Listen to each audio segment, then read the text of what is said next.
খুব আসলে খারাপ বলে আমি মনে করছি, কারণ হচ্ছে যে আমরা এখানে তো এই সবগুলো ঘটুক এগুলো আমরা কোনোদিনই চাইনি। এবং ছুটির দিন আমরা এই বিষয়ে জানি না যে আমাদের কলেজে এরকম একটা ঘটনা ঘটেছে। তারপরে এই মহোদয় আমার সঙ্গে কথা বললেন যে এই ব্যাপার আপনি এখনই দেখেন তো জিনিসটা কলেজে দেখেন কি অবস্থা। তো আমি আসলাম, এসে দেখি যে পুলিশের গাড়ি এসে এখানে অবস্থান করছে, যে এই লেখাগুলো কীভাবে আসলো। আমরা বললাম যে আমাদের অফিসের ভিতর থেকে এগুলো না, বাইরের থেকে যদি কেউ কিছু করে থাকে আমরা এই বিষয়ে কিছুই জানি না। শুধু একটা তারই ওখানে সংযোগ দেওয়া আছে, তাছাড়া ওকে নিয়ন্ত্রণ করার জন্য যা দরকার এগুলো তো আমাদের কাছে কিছুই নাই। আমরা জানি না এই বিষয়ে কিছুই কি ঘটছে না ঘটছে। তারপর আসার পর দেখি তখন আমরা বিচ্ছিন্ন করে দিলাম তারটা, এতটুকু।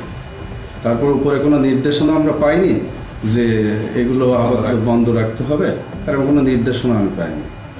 আর আমি অত্যন্ত দুঃখিত যে এইসব একটা কলেজে, মহিলা কলেজে বিভিন্ন ঘটনা ঘটবে আর সেই দায়ভার আমার উপরে এসে পড়বে। আসলে আমি খুব কষ্ট পাচ্ছি যে আসলে এই বিষয়ে যে আমি অত্যন্ত দুঃখিত যে ভবিষ্যতে যাতে আর এমন কোনো ঘটনা সেই দিকটা আমরা সতর্ক থাকবো আর কি, সদা সতর্ক থাকবো।